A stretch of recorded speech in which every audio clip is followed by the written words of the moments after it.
तर नमस्कार विद्यार्थी मित्रांनो. तर आज आपण स्कॉलरशिप मधला नेक्स्ट पॉइंट बघूया. That is number line. तर नंबर लाईन म्हणजे काय? तर आपण नंबर लाईन बघितलेली आहे. नंबर लाईनच्या सेंटरला काय असतं? 0, राईट साईडला पॉझिटिव्ह नंबर्स आणि लेफ्ट साईडला निगेटिव्ह नंबर्स.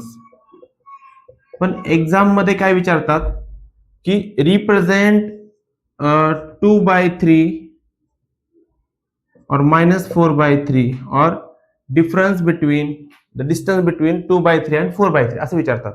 आता ह्याच्यामध्ये महत्वाचं काय की डिनॉमिनेटर मध्ये जो नंबर आहे तेवढे आपल्याला इक्वल पार्ट्स करावे लागतात. म्हणजे 0 to 1 मध्ये आपल्याला किती इक्वल पार्ट करावे लागतील? 3. सो 1 2 3 हे 3 पार्ट झाले. 1 ते 2 मध्ये 3, 1 2 3, 1 2 3, 1 2 3, 1 2 3. हा, इकडे पण निगेटिव्ह मध्ये पण 1 2 3, 1 2 3. हा, 3 3 करायचे. मग आता 2/3 कुठे रिप्रेझेंट करता येईल आपल्या नंबर लाईन मध्ये? Start from 0. 0 पासून स्टार्ट करू आपण. 0 कुठे आहे? इथे. तर 0 पासून स्टार्ट करायचं आणि कुठे 0 1 2. तर हे काय असेल? 2/3. आता नेक्स्ट -4/3. -4/3 म्हणल्यावर काय? लेफ्ट साईडला. सो 0 1 2 3 4. तर हा पॉइंट काय असेल? -4/3. त्याला म्हणतात represent rational number on a number line. म्हणजे संख्या रेषेवर आपल्याला रॅशनल नंबर दाखवायचा आहे.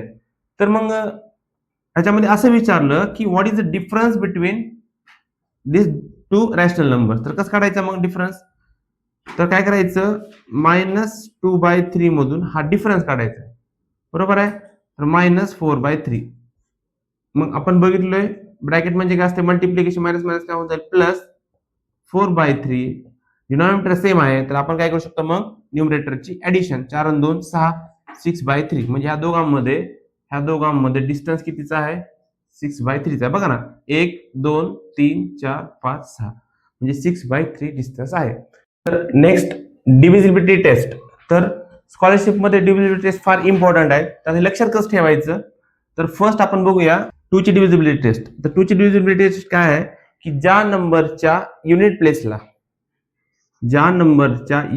प्लेसला जर 0 2 4 6 8 असेल so that number is divisible by 2.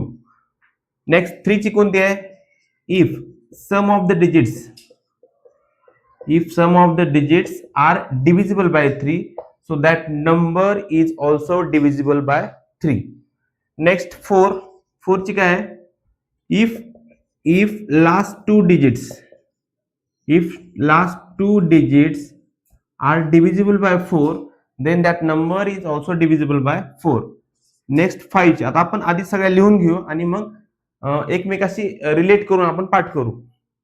तर 5 ची काय? सोपी आहे 5 ची. जर युनिट प्लेसला काय असलं पाहिजे?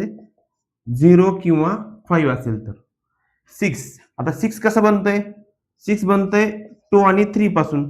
मग जो नंबर 2 ची आणि 3 ची डिव्हिजिबिलिटी टेस्ट पास करतो तो नंबर 6 ने पण डिव्हिजिबल असेल. तर 7 ची थोडी वेगळी आहे. 7 ची काय? समजा एक नंबर आहे 2 4 3 असा नंबर आहे. तर काय करायचं? जो लास्ट डिजिट नंबर आहे त्याचा डबल करायचं. त्या नंबरचा काय करायचा? डबल करायचा. त्याचा डबल किती होतो? 6. तो मायनस करायचा उरलेल्या नंबर मधून 34 मधून. किती येते? 34 - 6 किती आलं? 28. तर आलेल्या सबट्रॅक्शनला जर 7 ने डिवाइड होत असेल किंवा आपल्याला रिमाइंडर 0 भेटत असेल तर आपण त्याला म्हणू शकतो की 7 ने डिव्हिजिबल. 7 4 जा 28 म्हणजे हा नंबर 7 ने पण डिव्हिजिबल आहे. 7 ची थोडी वेगळी आहे. त्यानंतर 8 ची काय म्हणते? 8 ची आणि 4 ची सेम टू सेम आहे. 8 आणि 4 फक्त डिजिट चेंज करायचे की 4 मध्ये काय म्हणतो? If last two digits are divisible by 4 so that number is also divisible by 4. 8 मध्ये काय करायचं? If last 3 digits are divisible by 8 so that number is also divisible by 8. 8 च्या नंतर काय येईल मग? 9. आता 9 ची आणि 3 ची सेम टू सेम आहे. 3 मध्ये काय म्हणलंय? If sum of the digits are divisible by 3 so that number is also divisible by 3. जर संख्येला जर अंकांच्या बेरजेला जर 3 ने भाग जात असेल तर त्या संख्येला पण 3 ने भाग जातो. इथं पण तसंच आहे. If sum of the digits are divisible by 9 so that number is also divisible by 9. आणि त्यांची तर सोपी आहे. त्यांची काय आहे, जर युनिट प्लेसला काय पाहिजे 0 असेल तर त्या नंबरला 10 नी डिव्हिजिबल होतं. आणि सगळ्यापेक्षा वेगळी म्हणजे 11 ची आहे. 11 मध्ये काय करायचं, 11 ची टेस्ट बघा. एखादा नंबर आहे 4 डिजिट नंबर आहे, समजा 4834 असा आहे. तर काय करायचं, इवन प्लेस आणि ऑड प्लेस. आता इवन प्लेस म्हणजे कोणते, 1 3 5 7 9 असे इवन, सॉरी, इवन प्लेस म्हणजे 2 4 6 8 आणि ऑड प्लेसेस म्हणजे 1 3 5 7 असे. तर मग हा 1 नंबरला आहे म्हणजे हा 1, हा 3 नंबरला आहे म्हणजे हे झाले ऑड प्लेसेस आणि हे इवन प्लेसेस. या दोघांची सबट्रॅक्शन जर मल्टिपल्स ऑफ 11 येत असेल, मल्टिपल्स ऑफ 11 येत असेल किंवा 0 येत असेल तर त्याला आपण काय म्हणतो, 11 ने डिव्हिजिबल आहे. आता लक्षात कसं ठेवायचं, तर बघा 2 ची तर सोपी आहे. युनिट प्लेसला काय पाहिजे, 0 2 4 6 8 पाहिजे तरच तो नंबर 2 ने डिव्हिजिबल असेल. आपण काय करायचं, फक्त युनिट प्लेसला बघायचं. आणि 3 ची आणि 9 ची सेम टू सेम आहे. 3 ची काय आहे, sum of digits are divisible by 3 आणि इथं पण sum of digits divisible by 9. पुन्हा 4 ची आणि 8 ची सेम आहे आणि 5 आणि 10 ची सेम आहे. 5 मध्ये काय आहे, युनिट प्लेसला 0 किंवा 5 असेल तर 5 ने डिव्हिजिबल होईल आणि इथं युनिट प्लेसला 0 असेल तर 10 ने डिव्हिजिबल होईल. आता राहिले फक्त कोण, 6. तर ज्यांना 2 ने आणि 3 ने डिव्हिजिबल होईल त्याला 6 ने डिव्हिजिबल होईल.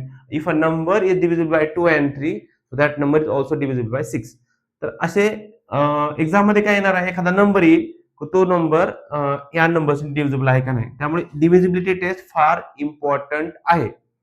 Main point of a maths in a scholarship is divisibility test. त्यामुळे टेस्ट लक्षात ठेवा आणि लक्षात ठेवत असताना एकमेकांशी कंपॅरिझन करून लक्षात ठेवा. जसे की 3 ची 9 ची टेस्ट आहे, कसोटी आहे, पुन्हा 4 ची 8 ची आहे, 5 ची 10 ची आहे.